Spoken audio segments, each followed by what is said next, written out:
questão número 17. E aí, sem mais delongas. Olha, então, iniciando mais um episódio aí do raio-x da questão especial, focado na banca Sebrasp, especialmente para quem vai fazer o concurso de agente da PCDF. Vamos dar continuidade aí à nossa análise de ponto a ponto do edital. Estamos no ponto do ponto número 2, que é o ponto de atos administrativos. Sem dúvida nenhuma, não tem como você gabaritar essa prova de administrativos se você não dominar atos. Vão aparecer de 2 a 3 itens sobre atos administrativos. Então, mais uma questão que a gente vai abordar sobre atos é a questão número 17, está aí no material de vocês. Olha comigo. O enunciado diz assim, olha, a respeito da extinção dos atos administrativos, julgue o próximo item. E aí o item diz o seguinte: a anulação de ato administrativo fundamenta-se na ilegalidade do ato, enquanto a revogação funciona como uma espécie de sanção para aqueles que deixaram de cumprir as condições determinadas pelo ato. Essa assertiva ela está errada. Vamos colocar aí. Essa assertiva, então, espera aqui. Enquanto a revogação funciona, e aí essa assertiva, enquanto a revogação funciona como uma espécie de sanção para aqueles que deixaram de cumprir as condições determinadas pelo ato. Essa assertiva está errada. Está aqui. Vamos analisar. Então, vejam, ele estava abordando, o examinador estava abordando a questão da anulação. O que é a anulação e quando ela é cabível? Anulação do ato. E ele diz que o fundamento da anulação é a ilegalidade do ato. Até aí está ok, está correto.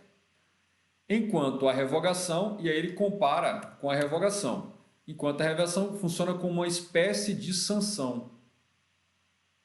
E ele diz que é uma espécie de sanção para aqueles que deixaram de cumprir as condições determinadas pelo ato. Deixaram de cumprir as condições cumpridas pelo ato. O que você precisa saber? Olha, existe uma coisa chamada retirada. Então, quais são as formas de retirada do ato administrativo pela própria administração pública. Eis aí o tema central deste item, desta questão. Quais são as formas de retirada que a administração tem para retirar um ato do mundo jurídico? Eis aí, e aqui eu trouxe essa questão para revisar com vocês esse aspecto aqui. Olha. Vamos lá, já estamos aqui na nossa mesazinha para colocar.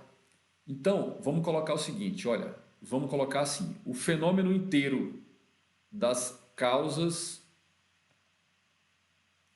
de extinção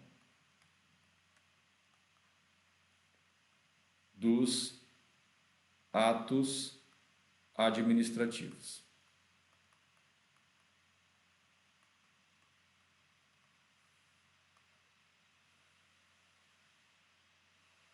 Causas de extinção do ato administrativo. Ao trazer essa questão, eu vou utilizá-la de gancho para revisar e aprofundar com você este assunto, que são as causas de se extinguir do mundo jurídico um ato administrativo que foi praticado, que está lá no mundo jurídico produzindo seus efeitos, e aí agora ele vai ser retirado, ele vai ser extirpado, extinto, vai desaparecer do mundo jurídico e, portanto, não haverá mais efeitos a serem produzidos. Então a gente tem as chamadas causas de extinção. São 3. Primeira delas, a gente vai colocar as chamadas causas naturais, também chamadas causas ordinárias. também chamada de causas normais.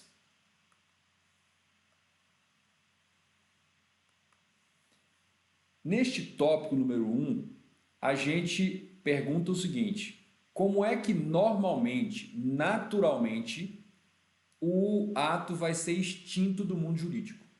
Se a gente fosse comparar isso aí com uma gravidez, assim, como é que normalmente uma gravidez termina no final, sem ser interrompida antes do momento oportuno ou sem antes do resultado esperado? Aí a gente tem o seguinte, olha só, a gente tem 3 causas naturais ou normais. A primeira delas é o desaparecimento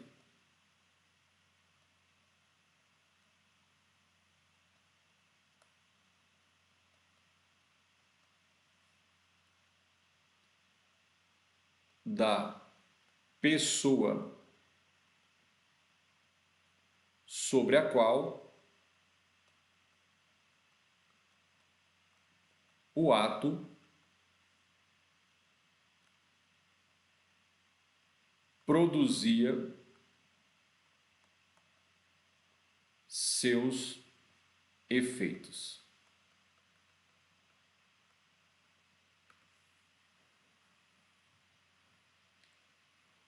Normalmente, um determinado ato vai produzir seus efeitos. Em outras palavras, os efeitos deste ato vão recair sobre uma determinada pessoa. Ele está destinado a produzir efeitos em relação a uma determinada pessoa.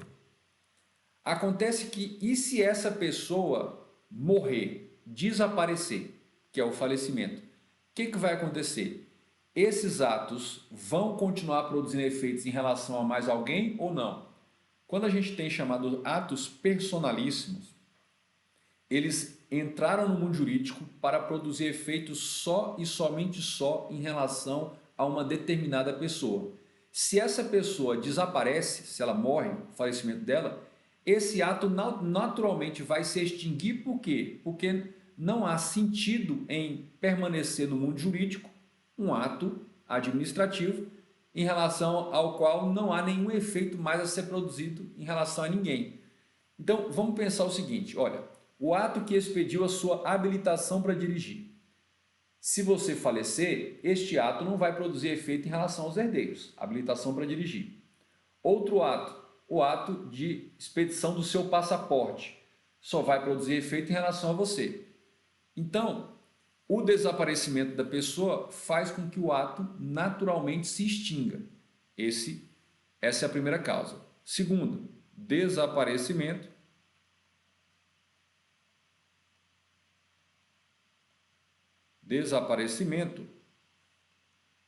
do objeto,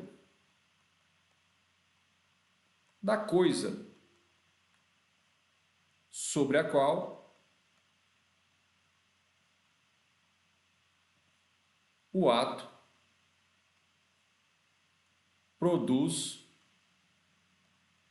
seus efeitos.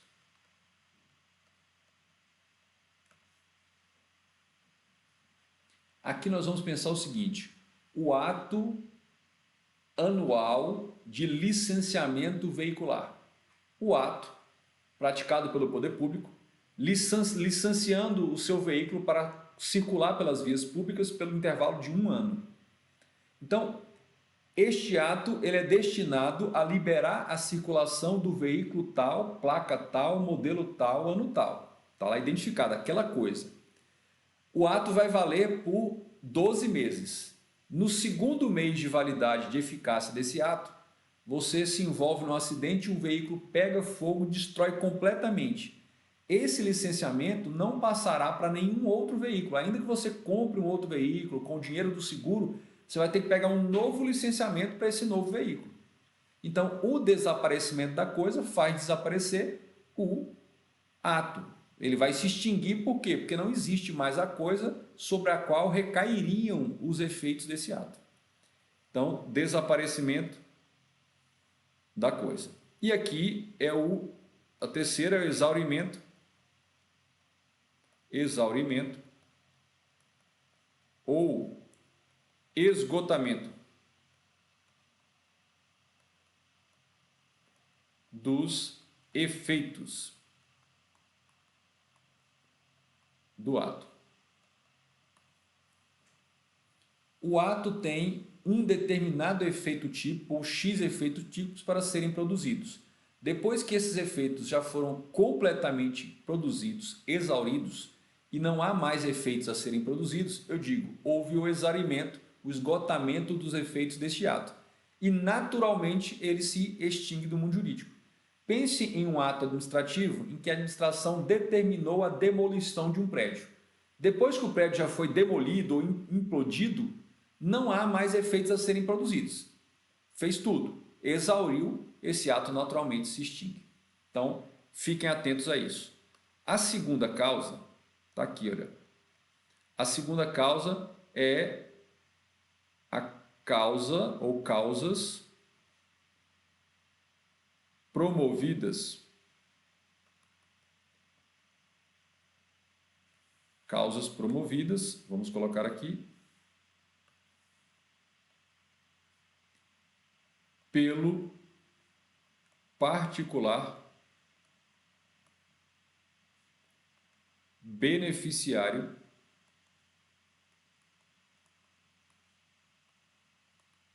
do ato administrativo.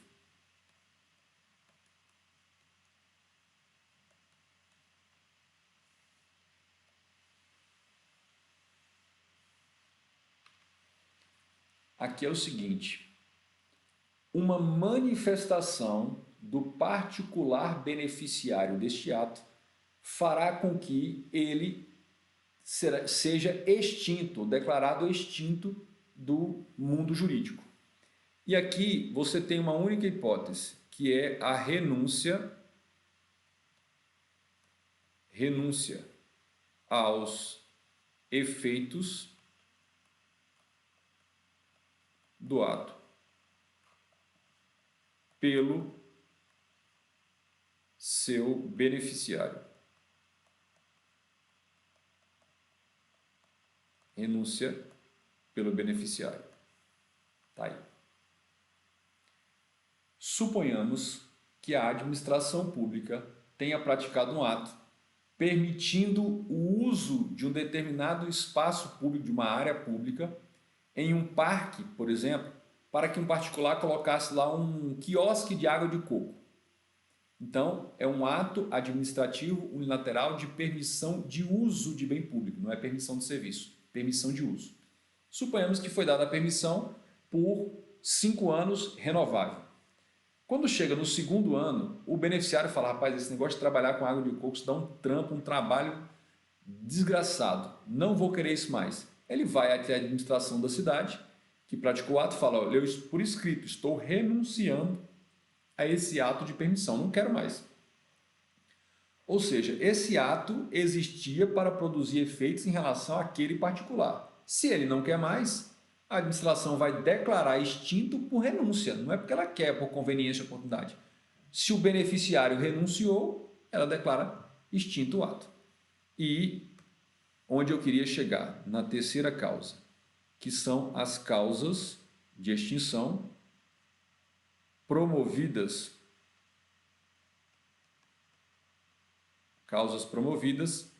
pela própria administração pública.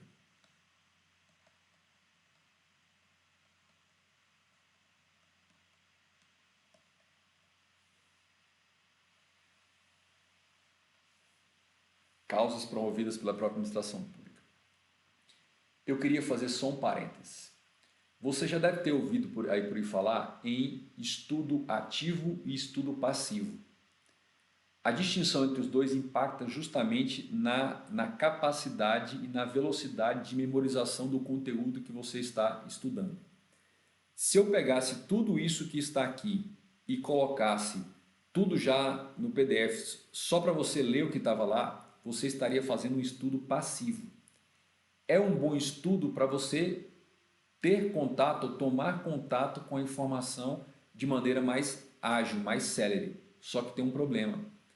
A taxa de eficiência de memorização dessas informações quando o estudo é meramente passivo, ou seja, você não anota nada, não faz nada, fica só ali acompanhando, não há variações ou há não de cores, esse estudo meramente passivo ele tem uma baixa taxa de produtividade. Então, quais são as aulas que a experiência mostrou que são mais produtivas do ponto de vista da memorização? São aquelas que usam o estudo chamado misto.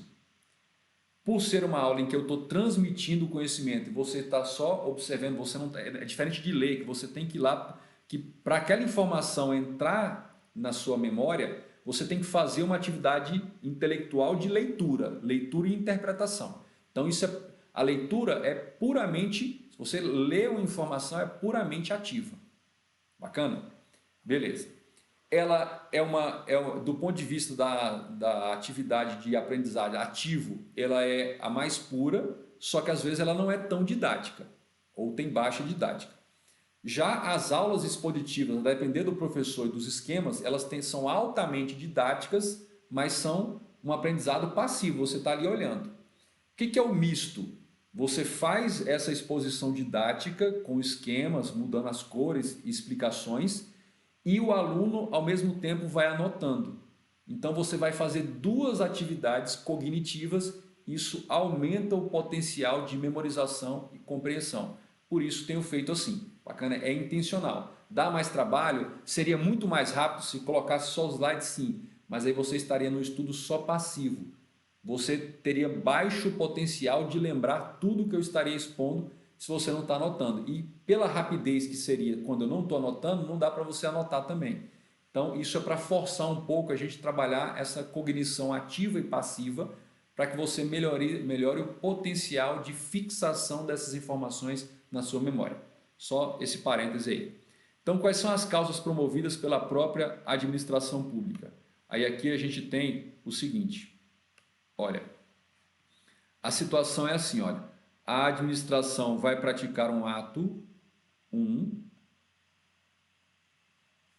esse ato vai deflagrar seus efeitos, a cobrinha verde, tempos depois a administração vai praticar um ato 2, e esse ato 2, ou com esse ato 2, a administração vai fazer o quê?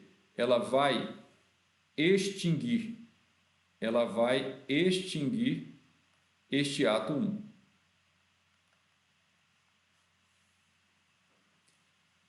A administração pratica um ato 1, ele entra no mundo jurídico, começa a produzir seus efeitos, tempos depois a própria administração pratica um ato 2, que vai retirar do mundo jurídico este ato anterior.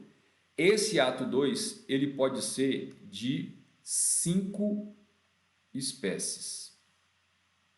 E aí nós temos essas espécies. Quais são? A anulação, a revogação,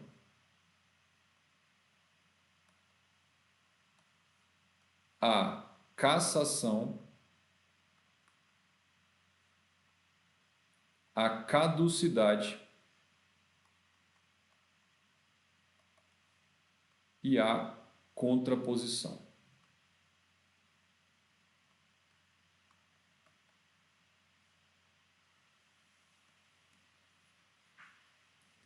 Estão aí as 5 espécies.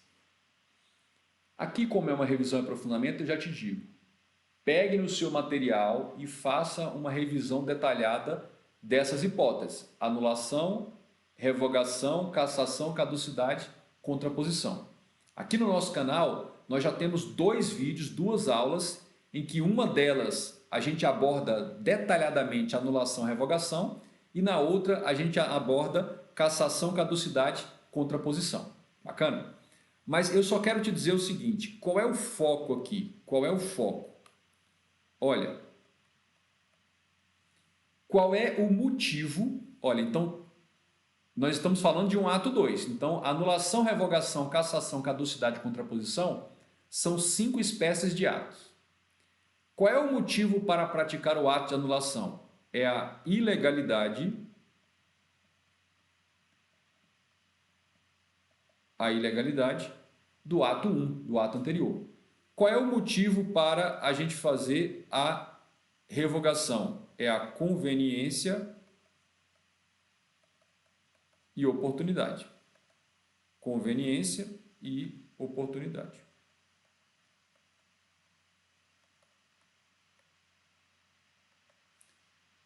Qual é o motivo da cassação? É o descumprimento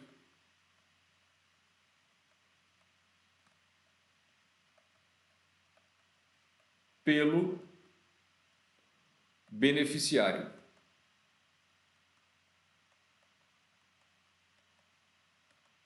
Ele descumpre regras e normas que deveriam permanecer observadas para garantir a continuidade dos atos ou dos efeitos do ato. A caducidade é em razão de norma jurídica superveniente.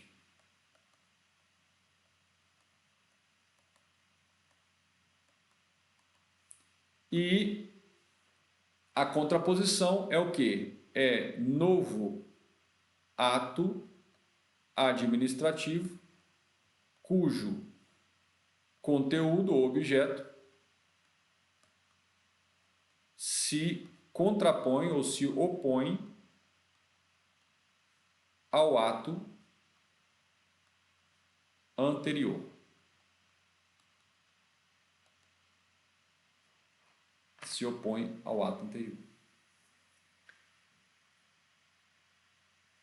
É assim, olha. Quando o tema extinção de atos administrativos aparece em prova de concurso da Banca Sebrasp, 90% das vezes que este tema todo cai em prova, 90% das vezes vai cair anulação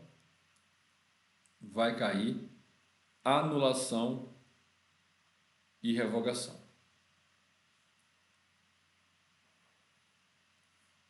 É altamente provável que você encontre lá na sua prova do CESP, seja qual for o concurso, uma questão em matéria de atos tratando da anulação e da revogação. Mas de vez em quando aparecem outros tópicos, como é o caso dessa nossa questão. Mas 90% das vezes, estatisticamente medido, vai aparecer uma questão sobre anulação ou revogação. E às vezes ele coloca uma questão sobre anulação e revogação e compara com outras causas de extinção. Então fiquem atentos aí.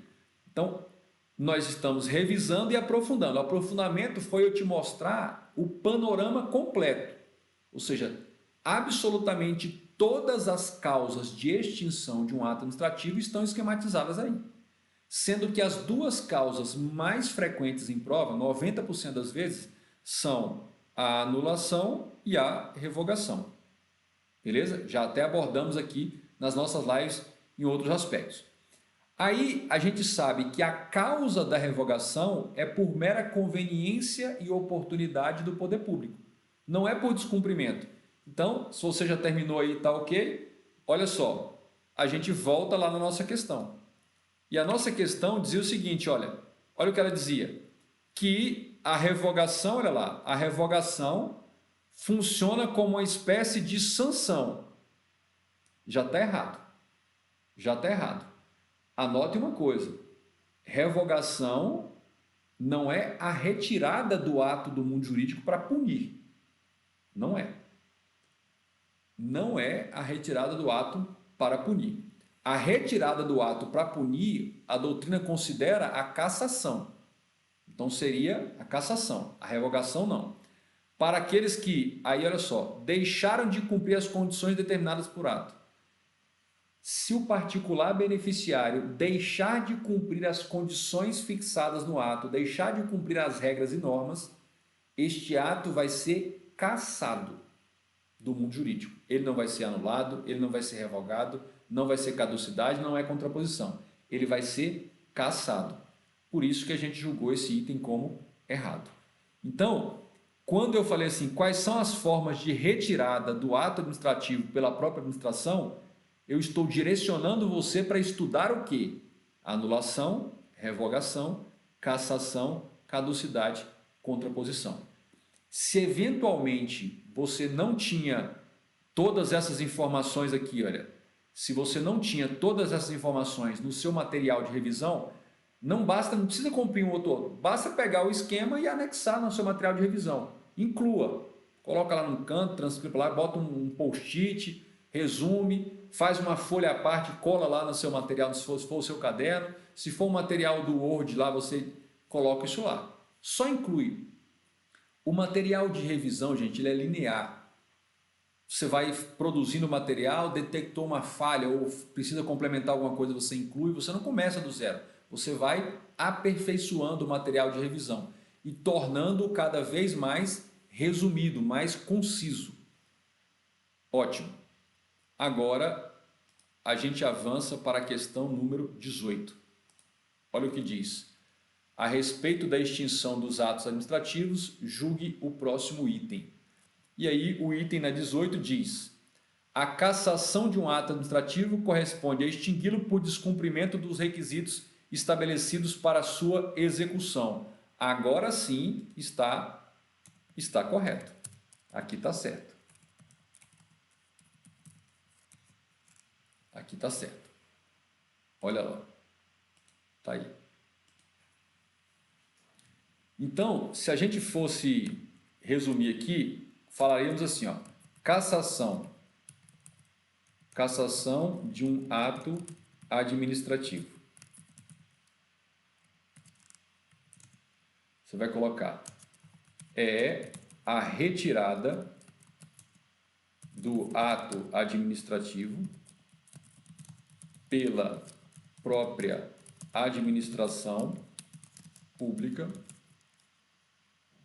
em razão do descumprimento pelo particular destinatário ou beneficiário do ato de normas ou regras jurídicas que deveriam permanecer atendidas, ou ainda descumprir os requisitos de execução, ou seja, eficácia do ato administrativo.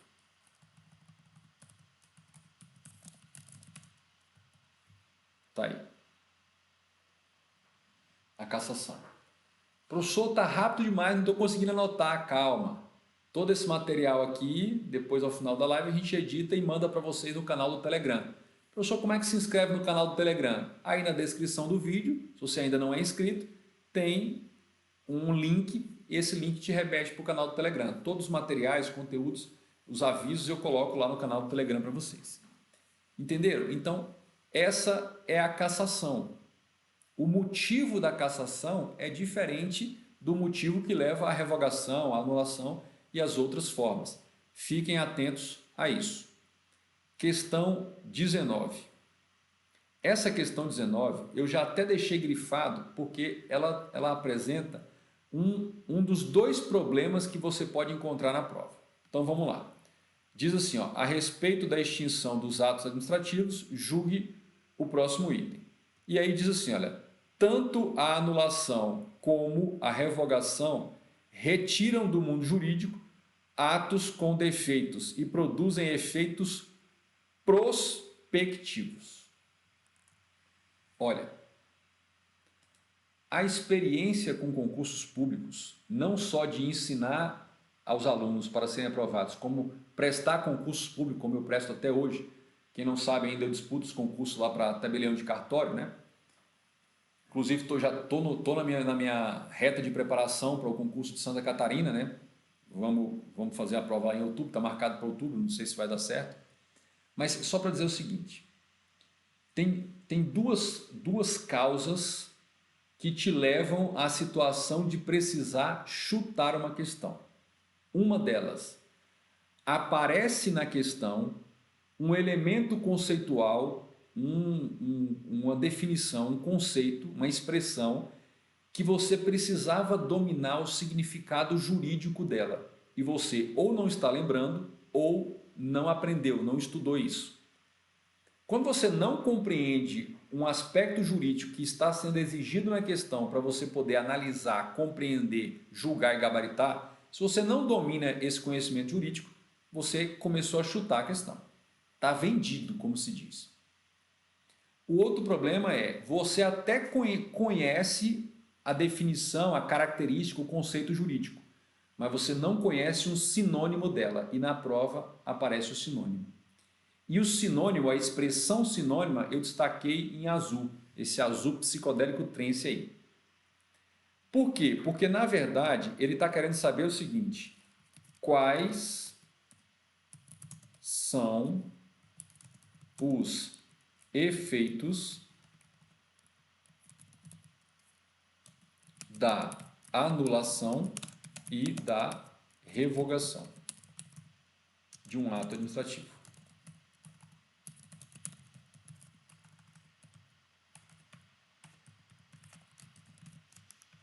Tá aí.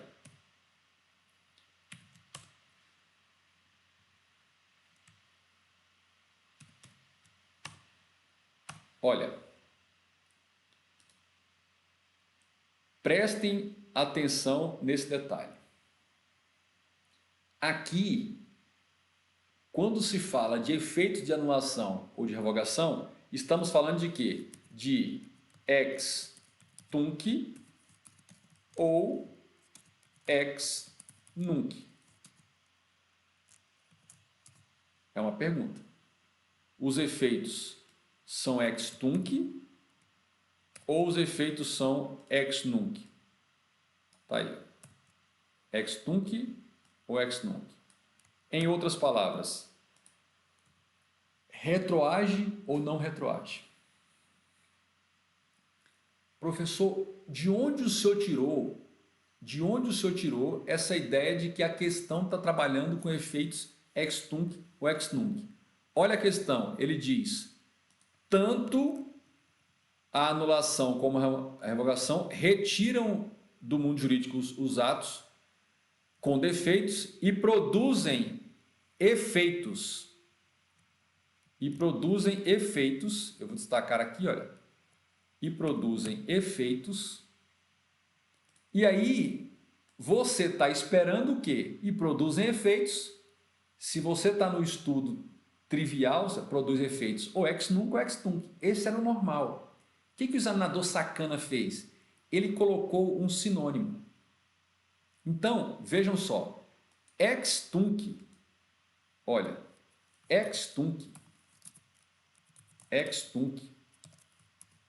é o mesmo que retroagir.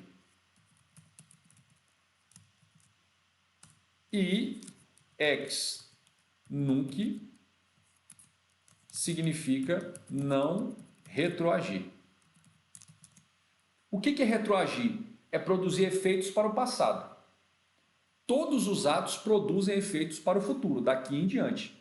Alguns deles, além de produzir efeitos para o futuro, produzem efeitos para o passado. A anulação é um ato que, além de não permitir mais efeitos para o futuro, vai atingir o passado. A revogação não. E aí, aonde entra a ideia de efeitos prospectivos? E aí é o que ele quer saber. O que é ou o que são efeitos prospectivos?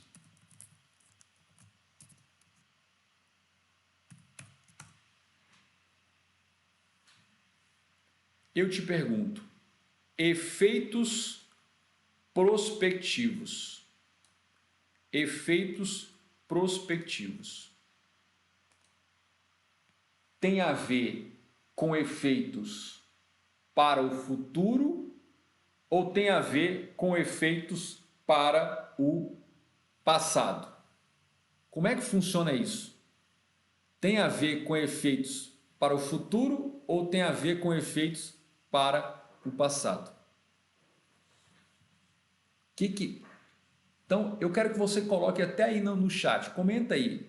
Quando você se deparasse com essa palavra, com essa expressão, efeitos prospectivos, você ficaria em dúvida, sim ou não? Então ele diz, olha, tanto a anulação como a revogação retiram do mundo jurídico os atos com defeitos e produzem efeitos prospectivos. Prospectivos é dali em diante. Então, ele tem dois temas importantes aí. A anulação retira o ato do mundo jurídico? É uma retirada do ato? Nós acabamos de ver na questão anterior. É sim. Então, a anulação e a revogação, ambos retiram o ato do mundo jurídico. Isso está ok. Agora eu pergunto, ambos produzem efeitos prospectivos para frente? Ele não está dizendo que só são efeitos prospectivos. Se a questão falasse que ambos produzem efeitos retroativos, aí estaria errado. Porque a anulação produz efeitos retroativos. Já a revogação não produz. Agora, tanto a anulação como a revogação produzem efeitos para frente. Eu vou até puxar aqui para você visualizar o que eu estou tentando te mostrar. Olha só. Vejam aqui comigo. A administração praticou um ato 1. Aqui. Este ato 1 começou a produzir seus efeitos, a cobrinha verde. Tempos depois, a administração vai e pratica um ato 2. E suponhamos que este ato 2 seja um ato de revogação.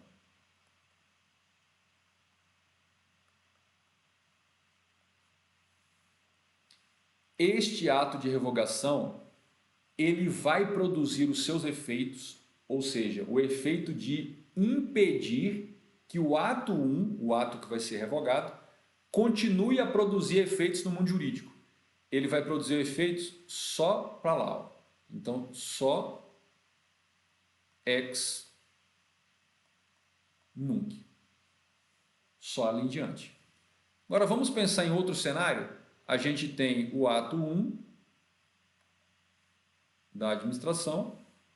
Esse ato 1, ele deflagra seus efeitos, cobrinha verde. E aí depois vem o ato 2. E suponhamos que esse ato 2 seja um ato de anulação.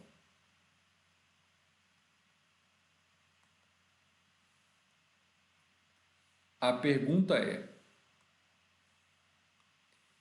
o ato 2 vai produzir efeitos do momento da sua prática em diante, impedindo que o ato 1 continue a produzir efeitos? Sim. Ou seja, daqui em diante ele vai impedir a cobrinha verde. Mas o ato 2 também vai produzir efeitos ex tunc. Vejam que é também. Ou seja, vai produzir efeitos ex tunc para desfazer a cobrinha verde. Olha. Vai retirar isso aqui. Olha. Vai retirar isso aqui. Vai retirar esses efeitos. Mas vejam que ambos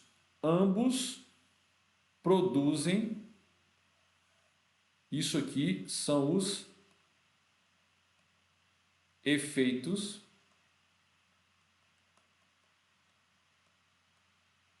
prospectivos.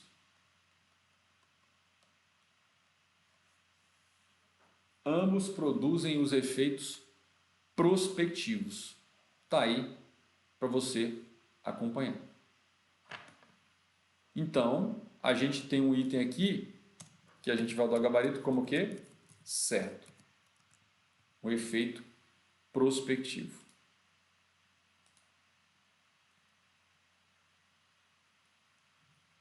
A dificuldade não é teórica, você até soubesse. A dificuldade é você não dominar essa expressão que geraria dúvida na hora da prova.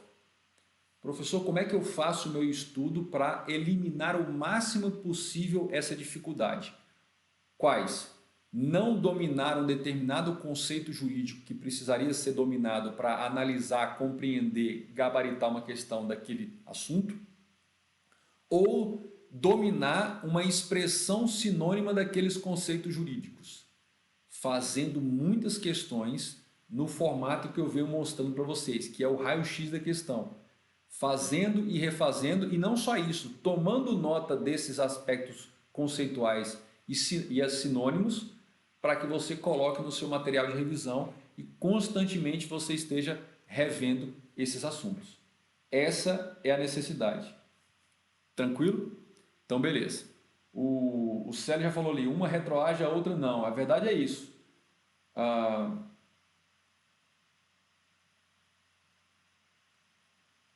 Célio, até daria, mas o problema é o seguinte, que aqui ele não está trabalhando dos efeitos opostos, ele está trabalhando dos efeitos comuns, entendeu?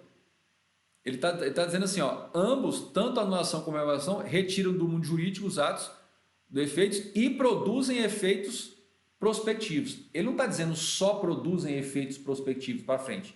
Ambos produzem efeitos para frente. Então veja que é uma questão um pouco mais capciosa, entendeu? Que eu selecionei para vocês aqui. Muito bem. Vamos avançar para a nossa questão número 20. Questão 20 diz assim, ó, a respeito de organização administrativa, de atos administrativos e de autarquias, julgue o item a seguir. E aí o item diz assim, ao fazer uso de sua supremacia na relação com os administrados, para impor-lhes determinada forma de agir, o poder público atua com base na autoexecutoriedade dos atos administrativos. Então, atua com base na autoexecutoriedade dos atos administrativos. Cuidado com isso aqui, ó. Ao fazer uso da sua supremacia para impor-lhe determinada forma de agir. O poder público atua com base na autoexecutoriedade.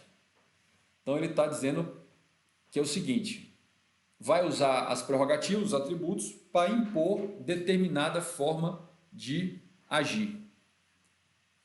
Antes de qualquer coisa, a gente tem que perceber o seguinte, olha só, quais são os atributos dos atos administrativos.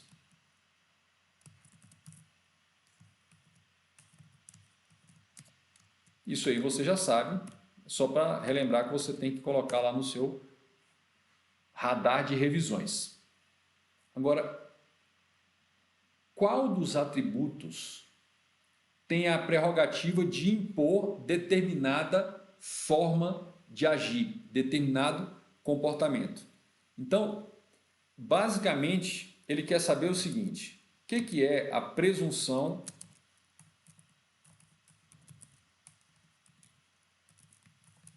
de legitimidade. Aí depois tem a autoexecutoriedade.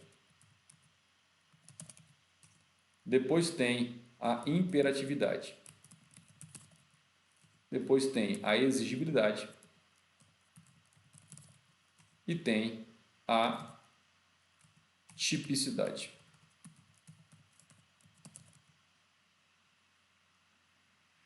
Muito bem. Lá na sua prova, o examinador vai fazer a seguinte associação. Quando ele estiver tratando de imperatividade, autoexecutoriedade ou presunção de legitimidade, ele vai associar isso com determinadas frases. Então vejam, presunção de legitimidade, o que ele vai colocar? Ele vai associar isso à imediata produção de efeitos pelos atos administrativos. Falou imediata produção de efeitos pelos atos. Ou então ele fala produção imediata de efeitos pelos atos administrativos. Ou ele fala imediata executoriedade.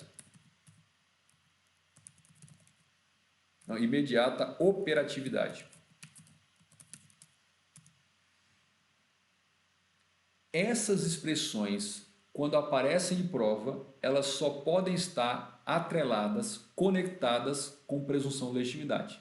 O que o examinador faz em muitos casos? Ele pega uma dessas três expressões e diz que decorre ou da autoexecutoriedade ou da imperatividade. Está errado.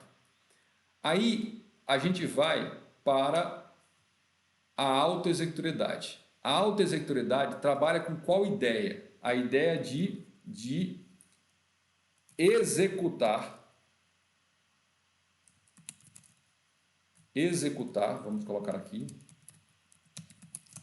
por seus próprios meios e agentes públicos os atos administrativos praticados. A autoexecutoriedade é colocar a mão na massa, não é determinar e esperar alguém cumprir, é ir lá e demolir o prédio, apreender a mercadoria, interditar o estabelecimento, confiscar o produto. Então isso é a autoexecutoriedade. Então é usar os próprios meios e agentes para concretizar o efeito do ato administrativo. Tá aí. E a imperatividade? Qual é a ideia que a gente tem quando se fala de imperatividade?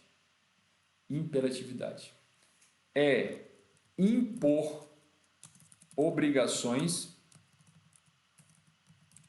e deveres aos administrados, independentemente de autorização judicial prévia. Não precisa pedir autorização judicial para poder impor obrigações. A simples manifestação de vontade do poder público é suficiente para impor um determinado comportamento, uma determinada forma de agir, a obrigação de agir de determinada maneira. Então isso tem a ver com a imperatividade. O que ele fez? Ele diz, olha, ao fazer uso da supremacia para impor determinada forma de agir. Impor determinada forma de agir não é concretizar, não é executar a forma de agir, é impor determinada forma de agir. Essa impor determinada forma de agir, aí você vai impor como? Ou seja, ele vai auto-executar. Então aqui quando ele fala a ideia de impor-lhes essa própria forma de agir. Está aqui, ó. Aqui é uma questão que está no limiar entre uma coisa e outra. Então, vejam só, quando a administração vai usar a autoexecutoriedade, ele diz, para impor, ela pode atuar com base na autoexecutoriedade? Então, vejam que ele diz que essa imposição da forma de agir pode atuar com base na autoexecutoriedade, ou seja, pode usar os seus próprios meios? Isso está correto. Então, veja, a administração pode usar a autoexecutoriedade, seus próprios meios, para impor um determinado comportamento, uma forma de agir. Ou seja, a administração quer que você saia do Congresso Nacional porque você estava lá como manifestante e invadiu os salões do Congresso Nacional. Aí a administração quer impor uma forma de agir, ou seja, que você saia de lá, que você não se comporte assim. Ela pode usar a autoexecutoriedade, ou seja, sempre de autorização judicial, chama a polícia, mete bomba de gás e tira você de lá. Então, isso aqui, gente, está correto. Eu quero que você perceba que essa é uma questão muito sutil. Ou seja, a administração, ela não só criou a obrigação de você se comportar de determinada maneira, ou seja, de você sair lá do prédio público que você invadiu. A pergunta é, para impor esse comportamento que ela determinou, ela pode usar a alta executoriedade? Em determinados casos, sim, ela pode, em razão da supremacia. Então, por isso que o gabarito aqui fica correto. Então, vejam, mas o mais importante é você associar essas frases. Por quê? Ela pode usar a alta executoriedade para executar. A gente poderia até colocar aqui mais uma hipótese, olha. Para, então, usar seus próprios meios e agentes, ou seja, a força pública,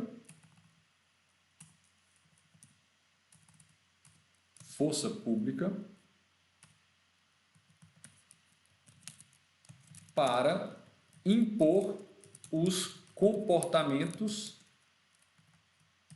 determinados com imperatividade.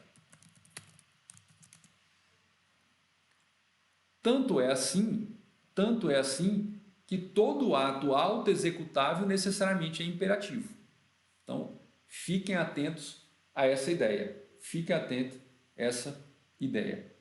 Então, a Sara pergunta assim, se no lugar de autoexecutoriedade estivesse imperatividade, estaria correto também? Como a questão está na fronteira, ficaria correto também. Ou seja, está impondo o dever com imperatividade, ou seja, de cima para baixo, com supremacia.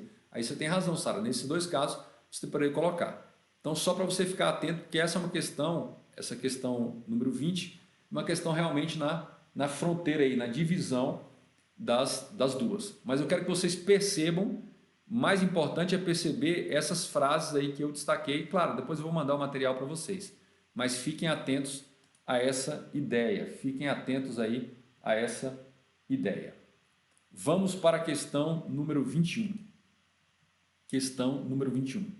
Diz assim, olha, acerca de atos administrativos e de contratos administrativos, julgue o item a seguir. E aí o item diz o seguinte, ato do qual a autoridade se utilize para atingir finalidade diversa ao interesse público deverá ser revogado pela própria administração, sendo vedado ao Poder Judiciário decretar a sua nulidade. Já vou te adiantar o gabarito aqui, você já sabe, certo ou errado? Errado. Olha, ele está falando de um ato, claro, ato administrativo, está aqui, e ele diz, foi utilizado para atingir finalidade diversa do interesse público. Foi utilizado para atingir finalidade diversa. E aí ele fala que deve ser revogado. Ele fala, o examinador fala que deve ser revogado. Gente, se um ato foi utilizado para atingir uma finalidade diversa do interesse público, ele tem um vício de finalidade. E lembrem, competência, finalidade e forma, são sempre elementos vinculados, expressos em lei. Se você desvirtua a finalidade do ato, você desvirtuou ou se distanciou do comando legal. Então você cometeu uma ilegalidade. E ilegalidade é causa de anulação ou de revogação? Então, é sempre colocar assim, olha, todo desvio de finalidade, também chamado desvio de poder, é uma ilegalidade. E se é uma ilegalidade, gente, é causa de anulação. Simples assim. Simples assim. Mais uma vez, você tem uma questão abordando uma daquelas 5 formas de retirar o ato do mundo jurídico, que são anulação, revogação, cassação, caducidade ou contraposição.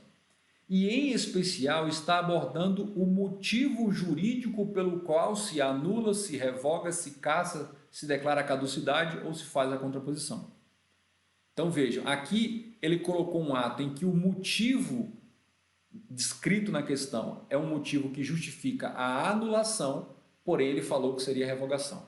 Isso o examinador faz muito, ele faz sempre. E quando é o SEBRASP, ele despenca esse tipo de questão lá na sua prova. Então fiquem atentos a esse detalhe aí. Fiquem atentos a esse detalhe. Questão número 22. Acerca dos atos e contratos administrativos, julgue o item que se segue. E aí o item diz assim, olha. O item diz o seguinte. Quando há desvio de poder por autoridade administrativa para atingir fim diverso daquele previsto em lei, o Poder Judiciário poderá revogar ato administrativo em razão do mau uso da discricionalidade. Eu trouxe essa questão apenas para revisar, para relembrar você de 3 coisas muito simples. Então, vamos colocar assim, ó. Primeira, o judiciário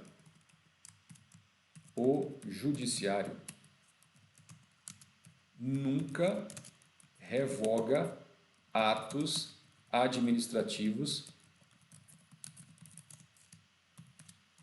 praticados por outro poder.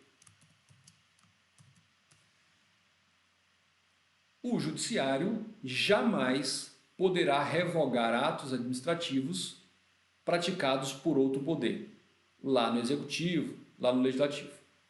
Além disso, o judiciário nunca revoga atos judiciais ou jurisdicionais praticados por ele próprio. O que é o ato jurisdicional? É a sentença ou o acórdão, que é a decisão, o julgamento por um tribunal. O judiciário jamais pode revogar seus próprios atos jurisdicionais. Ou ele vai cassar a sentença, ou ele vai reformar a sentença, ou ele vai anular uma sentença, ou uma decisão judicial qualquer. Não se fala tecnicamente em revogar decisões jurisdicionais ou judiciais. E você vai colocar o seguinte: o judiciário pode revogar seus próprios atos administrativos por motivo de conveniência e oportunidade. Por motivo de conveniência e oportunidade. Vamos colocar assim. Eu desenvolvi essa singela técnica para você compreender o fenômeno. É porque o judiciário revoga. Então, vejam bem. Se você colocar genericamente assim, olha, o judiciário pode revogar atos administrativos. Eu vou usar a expressão. Então, vejam. A regra é, ele nunca revoga atos de outro poder. Vocês já estão gravando aí. Gravaram as regras? Então, vamos lá. Vamos para o nosso esquema aqui, sem preguiça, sem medo, a gente colocar o seguinte. Então, vamos pensar o seguinte, olha, vamos pensar na assertiva 1. Primeira assertiva. O judiciário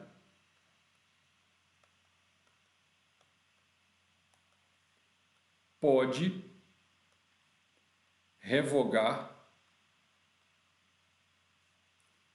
atos administrativos.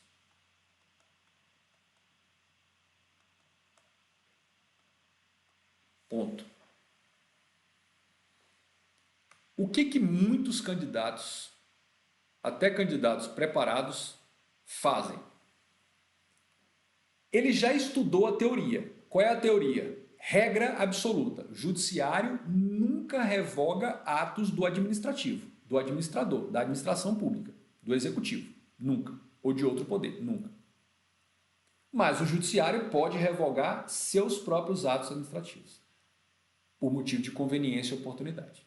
Então, a regra fica, o judiciário não revoga atos, porque é aspecto genérico, Mas a exceção salvo seus próprios atos por conveniência ou oportunidade, quando o próprio judiciário estará na função administrativa interna, atipicamente falando, do ponto de vista do Poder Judiciário.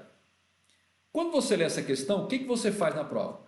O Poder Judiciário pode revogar atos administrativos. Ponto. Acabou ali. Aí você fala, pode?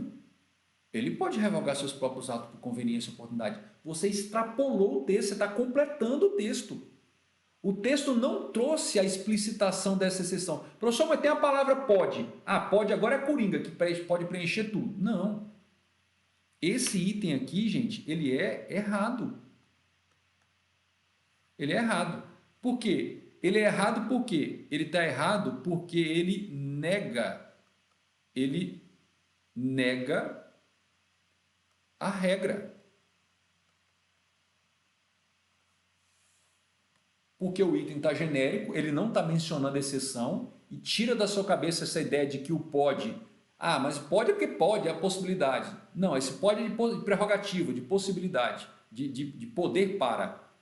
Ele nega a regra, que a regra o judiciário não pode revogar. Mas se eu colocar a alternativa 2, vai ficar mais fácil talvez para você, ou mais difícil. O judiciário não pode revogar atos administrativos. Ponto, acaba aqui. Olha o não, não pode. Você fala, está dizendo que o judiciário não pode julgar, revogar, mas ele pode seus próprios atos.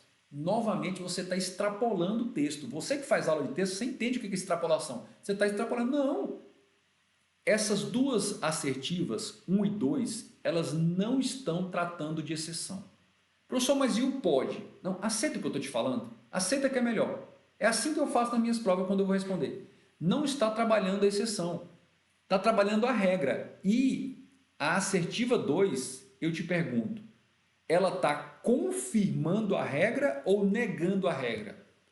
Ela está confirmando a regra. E quando você confirma a regra, isso está correto. Ou seja, ela está confirmando, ela confirma a regra jurídica, a regra teórica. E aí, a gente vem para as assertivas 3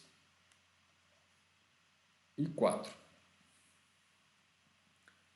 3 e 4 são as únicas duas maneiras que o examinador vai utilizar linguisticamente para abordar uma exceção. A primeira delas, ela nega, ela exclui a exceção. Diz assim, olha, o judiciário nunca, ou jamais, ou nenhuma hipótese, nunca pode revogar atos administrativos. Gente, se as duas primeiras assertivas estavam abordando o assunto do ponto de vista da regra, essa assertiva 3 está abordando o assunto do ponto de vista da exceção. Por quê? Porque o nunca está eliminando a exceção. Então, o item está errado. E está errado por quê? Porque ele exclui a exceção.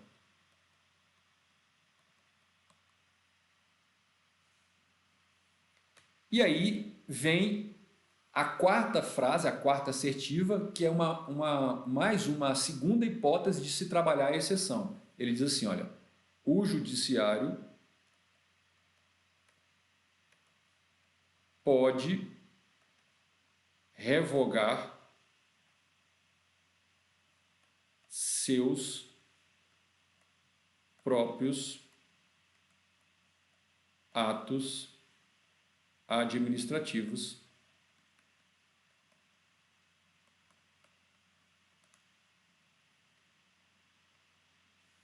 por motivo de conveniência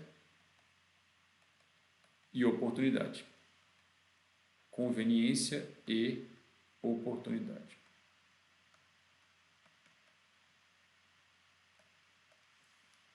O que está acontecendo aqui?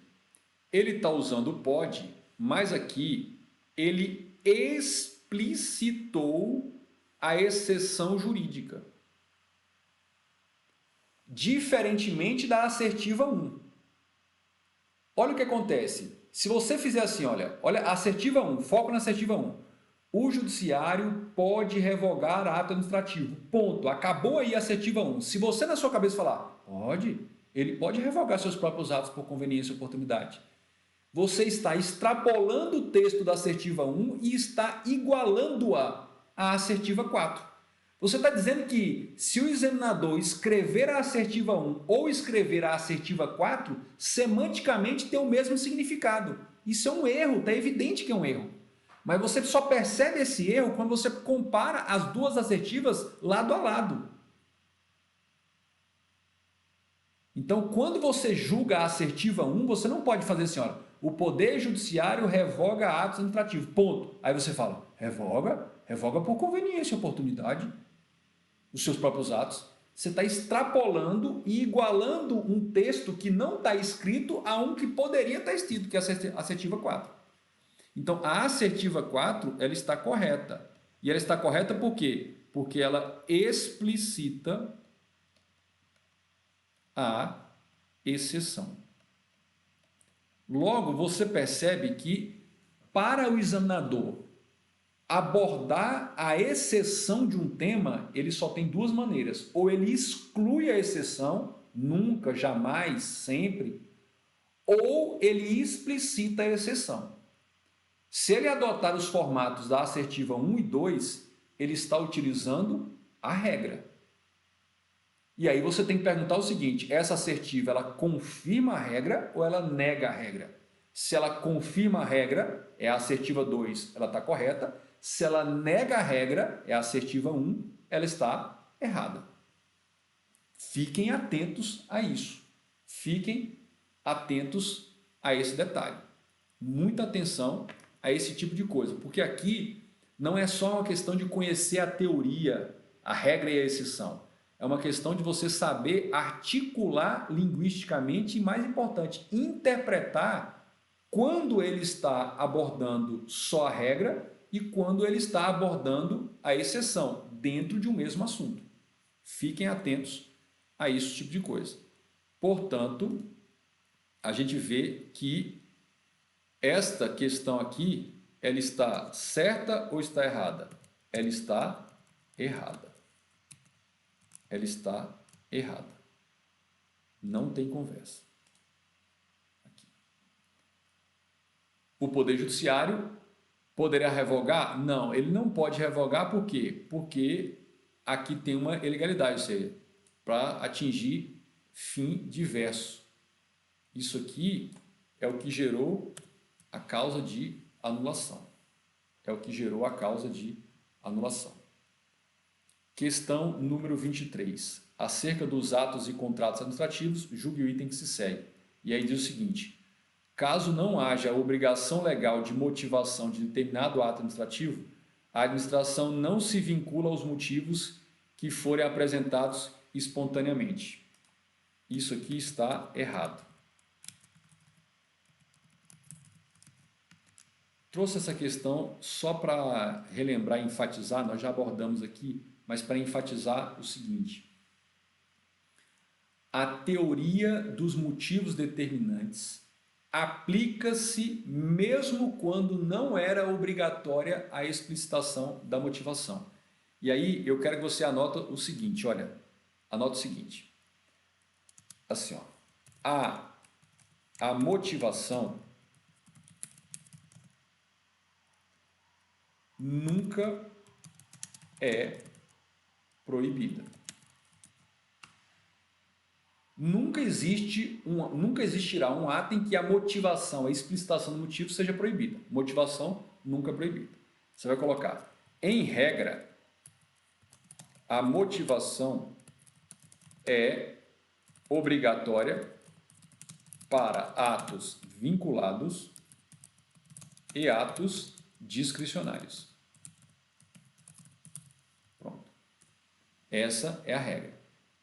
E você vai colocar em alguns casos a motivação será dispensada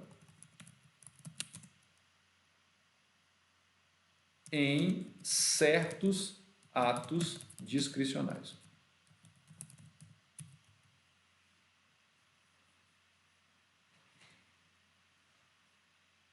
Tá aí.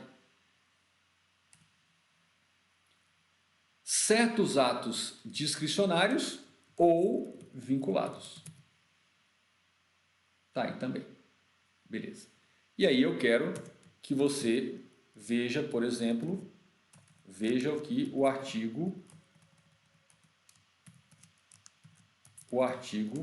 50, parágrafo 1º da Lei 9784/99.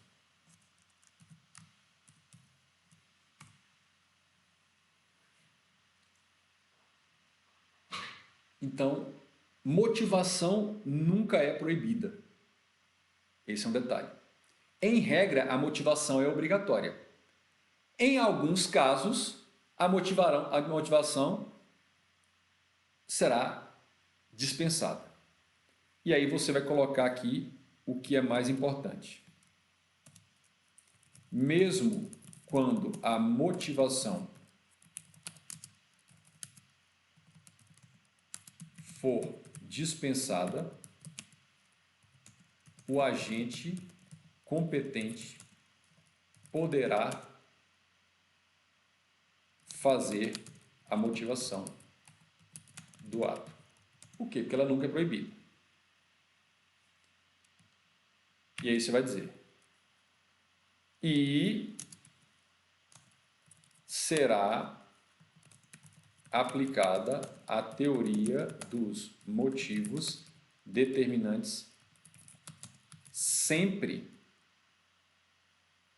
que houver motivação do ato, mesmo quando não era obrigatória a motivação. Bem repetitivo para ficar claro. A motivação de um ato, a apresentação de motivação nunca é proibida. Em regra, ela é obrigatória. Em pouquíssimos casos, ela é dispensada. Mesmo quando a motivação é dispensada e ela é feita, aplica-se a teoria dos motivos determinantes. E pela teoria dos motivos determinantes, se a motivação não era obrigatória, mas foi feita de maneira falsa ou inexistente, o ato precisa ser invalidado. Simples assim. Então ele diz: caso não haja obrigação legal de motivação de determinado ato, a administração não se vincula aos motivos. Se vincula sim. Apresentou motivação, a administração sempre se vincula aos motivos apresentados por essa motivação. Simples dessa maneira. E aí, a gente vai aqui para a questão 24. Questão 24 diz o seguinte: acerca de atos e contratos administrativos, julgue o item a seguir. O item diz: a ratificação, forma de convalidação dos atos administrativos que contenha vício sanável, possui efeitos ex tunc, isto é, seus efeitos retroagem. Está aqui. Seus efeitos retroagem. Isso aqui está certo. Eu só trouxe essa questão aqui nos finalmente só para te relembrar isso aqui. Gente, é isso aqui, olha. Convalidação é sempre com efeitos... Convalidação é sempre com efeitos ex tunc, retroage. Então, a convalidação é sempre com efeitos, tá aí, ex tunc. Não tenha dúvida. Então, só para você relembrar esse detalhe sobre convalidação. E o ex tunc não significa desfazer. A convalidação não é você manter um ato corrigindo os defeitos? Então significa que você vai manter o ato e vai corrigir os defeitos para o passado, para que desde o momento em que o ato foi praticado, ele seja considerado válido no ordenamento jurídico. Então era só para relembrar esse detalhe aí, para você colocar no seu radar de revisão. E por último, acerca de atos e contratos administrativos, julgue o item a seguir. E aí um item importante, o silêncio administrativo consiste na ausência de manifestação da administração nos casos em que deveria se manifestar. Isso aqui, gente, não tem dúvida, é a definição do silêncio. Então grava isso. Essa é a definição do silêncio. Isso eu quero que você compreenda, revise. E aí ele prossegue. Se a lei não atribuir efeito jurídico em razão da ausência de pronunciamento, o silêncio administrativo não pode sequer ser considerado como ato. Então, assim, ele diz, se a lei não atribuir efeito jurídico, isso é verdade, aí ele diz, o silêncio sequer pode ser considerado como ato administrativo. Gente, esse item já é o resumo da coisa. Então, eu trouxe justamente por isso. Tá certo? Só para a gente reforçar esse detalhe. Então, coloca aqui. Qual é a regra? Regra. O silêncio da administração não pode ser interpretado como ato ou manifestação de vontade, nem positiva. O que seria isso? Quem cala, consente. Nem negativa. Não, nem positiva. Quem cala, consente. Nem negativa. Ou seja, quem cala, nega. Essa é a regra. Qual é a exceção?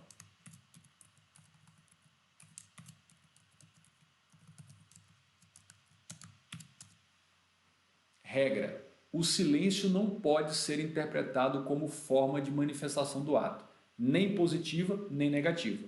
Em outras palavras, o silêncio não é quem cala consente, nem é quem cala nega. Agora, qual é a exceção? Salvo quando a lei expressamente atribui um efeito jurídico ao silêncio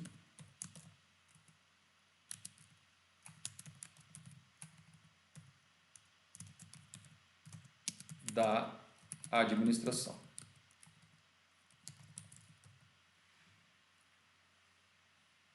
Excepcionalmente, a lei, o legislador diz que no silêncio da administração o efeito jurídico é tal. Aí esse silêncio é considerado como uma manifestação ou positiva ou negativa da administração conforme a lei estabelecer. Gravem isso também. Beleza. Muito bem. Encerramos aqui a parte de atos administrativos, esse ponto do edital. No nosso próximo final de semana, a gente já vai para o próximo tópico do edital, o edital da agente da PCDF. Mas eu lembro, se você está se preparando para qualquer outro concurso cuja banca será provavelmente Sebrasp, isso ajuda demais. E se você quer fazer uma revisão e aprofundamento do próprio direito administrativo, isso aqui também ajuda demais a você. Compartilhe sempre aí com os amigos, inimigos, concorrentes.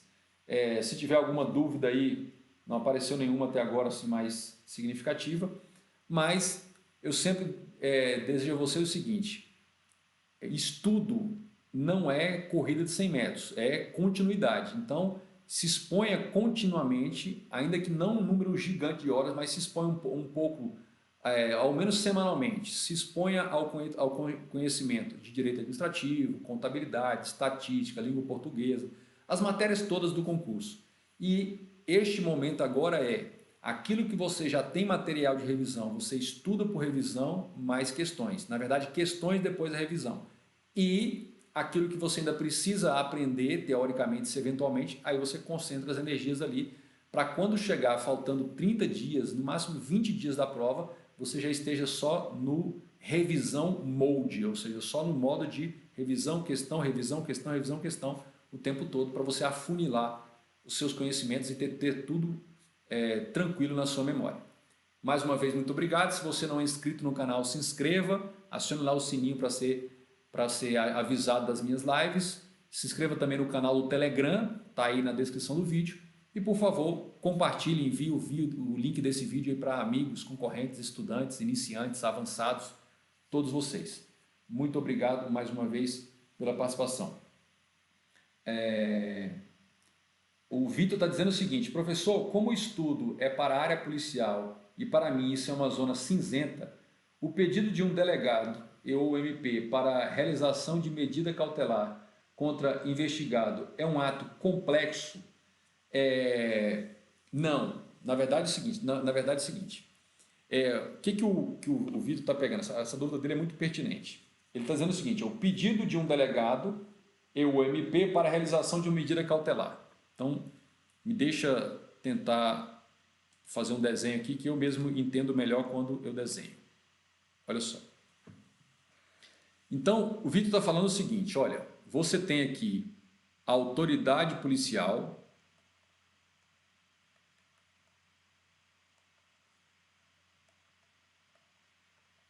não é, Vitor? A autoridade policial é o nome técnico que a lei de processo civil dá para delegado, não é isso? Autoridade policial. E você tem aqui, por exemplo, vamos colocar desse lado, o Ministério Público, o MP.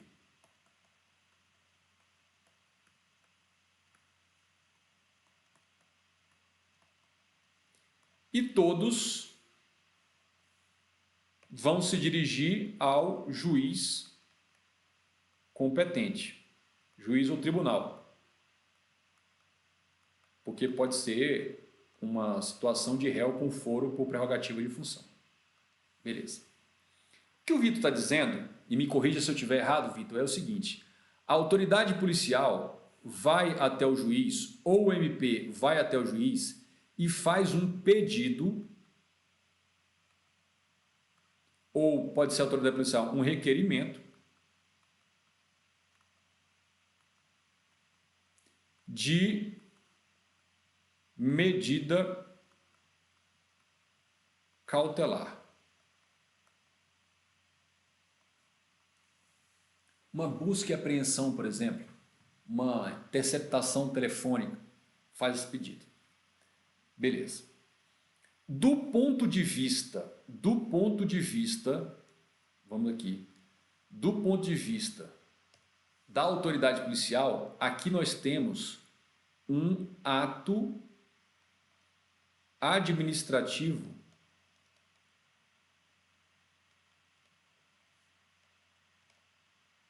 simples, Vitor. Porque o ato já tem perfeição, validade e eficácia, já está pronto e acabado, principalmente a perfeição. Ou seja, este ato tem o condão de suscitar, provocar a manifestação do juiz para deferir ou indeferir a medida. Então, a autoridade leva esse ato ao juiz.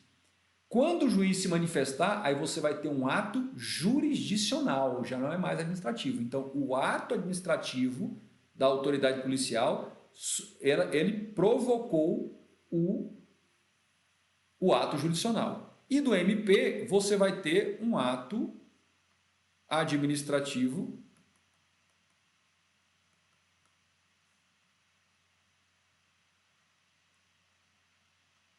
quando ele elabora esse requerimento, que ao ingressar em juízo vai se tornar um ato processual, penal, preparatório ou incidental em uma ação penal em curso. Tudo bem?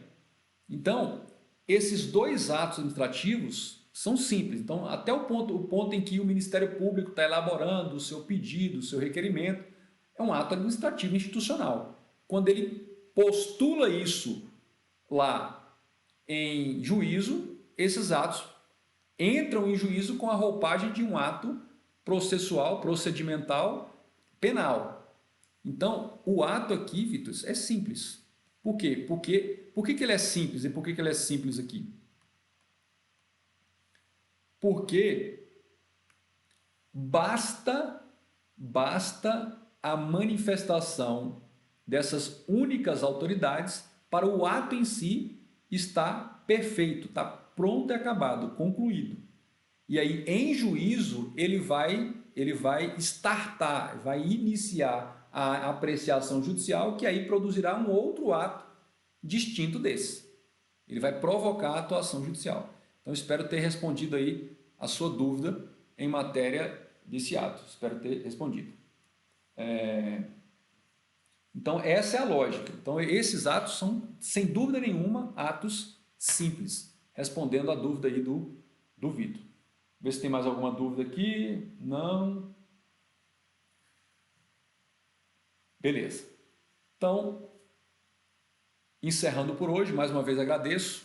Se tiver mais alguma dúvida aí, se surgir mais alguma dúvida, vocês coloquem lá nos comentários desse próprio vídeo que eu respondo.